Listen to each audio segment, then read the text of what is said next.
It's a true story, which is one of the reasons I personally wanted to get involved. When I heard her story, I thought, this can't even be real. But when I realized through talking to her and through my research that it was real, and it is what people with this disorder suffer from, I thought, wow, this has got to come to light. People really need to understand, you know, the complexity of mental disorder and how hard it is to overcome.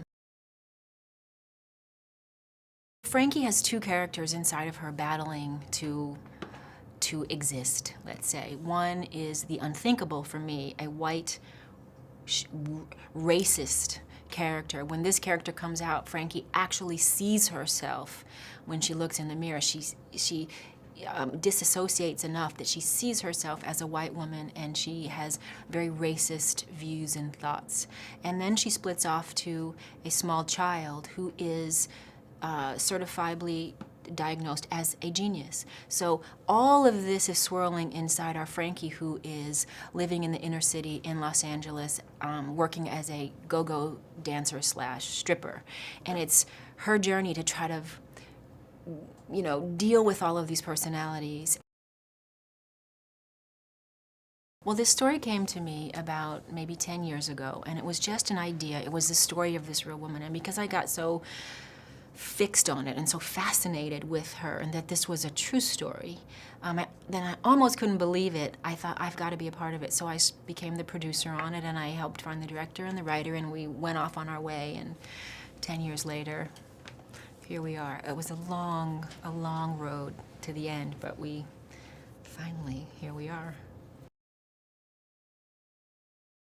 These people really struggle, sometimes minute to minute, to keep their brain from fracturing off into another character, and how hard it is for them sometimes to keep it all together. Especially the people who don't have the kind of support and help that Frankie had. She had a doctor who really took her in under his wings. So many of these people don't have family who support them, don't have doctors who support them, and they're really struggling moment to moment to just keep existing. And when I really understood that, I thought, wow, what a frightening way to live your life. And many of them don't even understand what's wrong with them. On top of that, just how frightened I would be if this were my reality. Felicia Rashad, to me, is the Earth Mother of the universe. That's how I refer to her, and she's just lovely.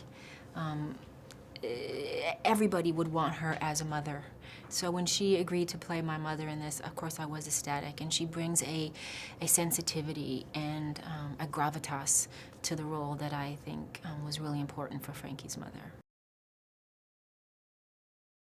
I hope they'll have compassion for that, you know, bum, as people like to call them, on the park bench. I hope people will think after seeing this movie, maybe that's not a bum. Maybe that's someone who is suffering and whose family has turned a blind eye and whose society has sort of chosen to forget about, who has slipped through our system.